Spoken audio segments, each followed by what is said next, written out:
Assalamualaikum warahmatullahi wabarakatuh. Perkenalkan, nama saya Nur Ilmi Pertiwi Nurdin dengan NIM 07382511076076 dari kelas B Program Studi Teknik Pertambangan.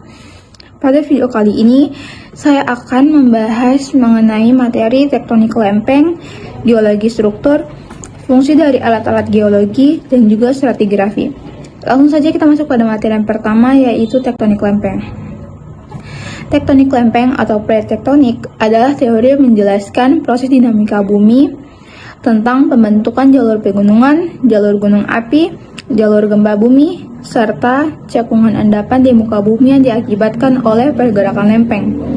Konsep ini dirumuskan pada tahun 1960-an. Menurut teori ini, bumi memiliki lapisan luar yang kaku, yang disebut litosfer, yang biasanya memiliki ketebalan sekitar 100 km atau 60 mil, dan berada di atas lapisan plastis yang disebut astenosfer.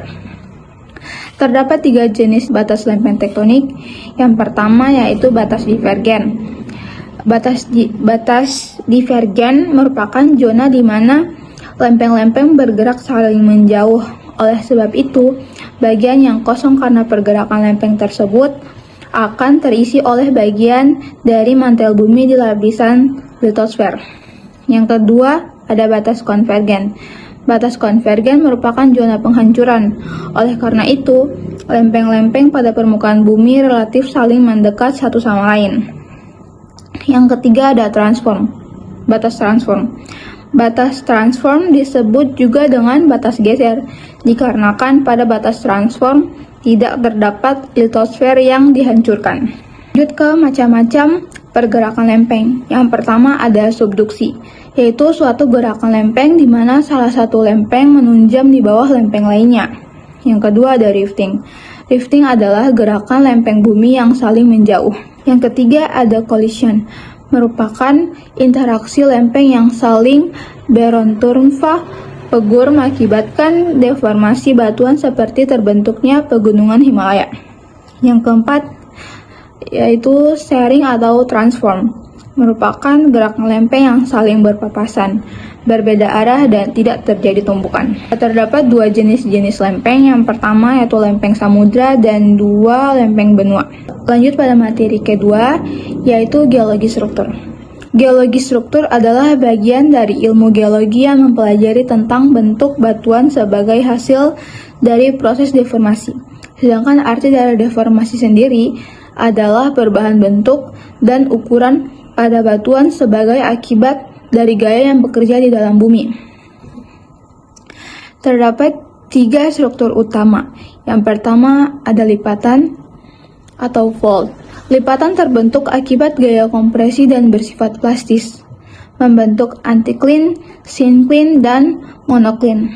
Yang kedua ada patahan, yaitu retakan pada batuan yang disertai pergeseran atau translasi. Terjadi karena gaya geser. Contohnya sesar naik, sesar turun, dan sesar mendatar. Yang ketiga ada kekar. Retakan pada batuan tanpa adanya pergeseran atau translasi yang signifikan. Lanjut pada fungsi dari alat-alat geologi. Yang pertama ada palu geologi. Fungsinya untuk mengambil sampel batuan, membuka permukaan batuan segar, dan menguji kekerasan batuan. Alat kedua yaitu kompas, berfungsi untuk mengukur strike dan dip lapisan batuan, serta menentukan orientasi retakan, sesar, atau lipatan. Alat ketiga yaitu GPS.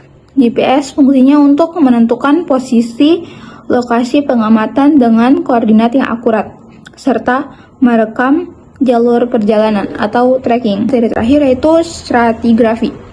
Stratigrafi adalah cabang ilmu geologi yang berhubungan dengan deskripsi batuan atau interpretasi skala waktu geologi. Ilmu ini utamanya berlaku untuk mempelajari batuan sedimen, batuan beku vulkanik, atau batuan metamorf yang terbentuk dari bahan ekstrusif. Ada 4 jenis stratigrafi. Yang pertama ada litostratigrafi, yaitu mengelompokkan batuan berdasarkan ciri fisik dan litologi, seperti warna, tekstur, dan komposisi. Yang kedua ada biostratigrafi, menggunakan fosil untuk menentukan umur relatif lapisan batuan. Yang ketiga ada kronostratigrafi, yaitu mengkaji lapisan berdasarkan interval waktu geologi. Yang keempat ada sekuen stratigrafi, yaitu menganalisis lapisan berdasarkan perubahan muka laut dan sistem pengendapan. Hukum-hukum dasar stratigrafi. Yang pertama ada hukum superposisi. Hukum superposisi berbunyi, dalam suatu urutan perlapisan batuan, lapisan yang lebih tua akan terbentuk di bawah lapisan yang lebih muda.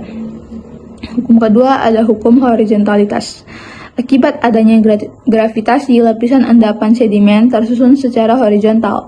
Pada permukaan miring, lapisan sedimen akan cenderung mengambil posisi horizontal sesuai dengan kontur cekungan. Hukum ketiga ada hukum hubungan potong silang atau cross-cutting relationship. Hukum hubungan potong silang menyatakan bahwa apabila suatu tumpukan perlapisan batuan diterobos oleh batuan beku, maka batuan yang menerobos tadi berumur lebih muda dari lapisan batuan yang diterobos. Hukum keempat ada hukum kontinuitas lateral. Itu prinsip geologi yang menyatakan bahwa lapisan sedimen awalnya membentang secara lateral dalam area yang luas, menjadi lapisan yang kontinu hingga menemui penghalang atau menipis. Sekian presentasi saya.